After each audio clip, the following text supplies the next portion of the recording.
Edo van Belkom is Canada's leading writer of horror fiction, and in his new book, Scream Queen, he takes on reality television and B-movies, but with a little bit of a twist. I had the chance to sit down and speak with Van Belkom recently. Here's a look. The book kind of reminded me of like Richard Matheson's Hell House, which is a story that I'm very fond of.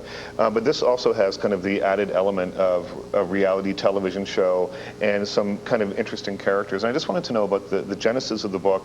You know, were you sitting at home watching Survivor one day and said, Not quite like that. Scream Queen is about a reality television show set in a haunted house where things go horribly wrong.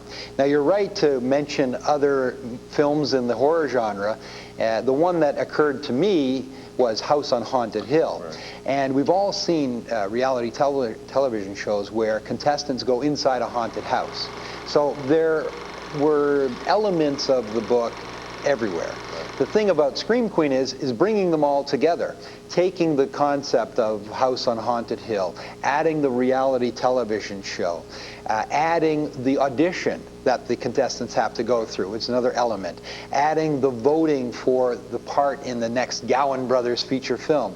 So it was a little bit of everything, just put one on top of another until hopefully I've got a brand new idea. Yeah. Now, when I was reading this, I kind of had the same feeling that I had when I watched the movie Spinal Tap for the first time. It was like, I kind of recognize some of these characters a little bit. Absolutely. Now, and I'm just wondering, I don't know if you want to tell me who the characters are actually based on. Maybe you do. The Gowan brothers in particular, the B-movie brothers, I found really interesting, and their dynamic is really interesting in the book. The Gowan brothers are the best characters I've ever created. They're the most fun to write about.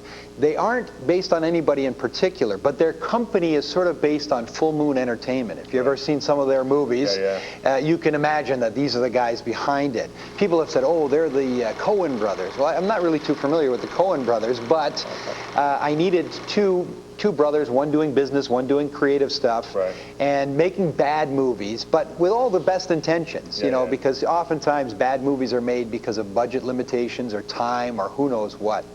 And I sort of made them as an amalgam of everybody I've ever met in the movie business and the television business, and that's where they get what drives them. Yeah, there's a little bit of Roger Corman sort of liberally thrown in there, and I just love the titles of some of their movies.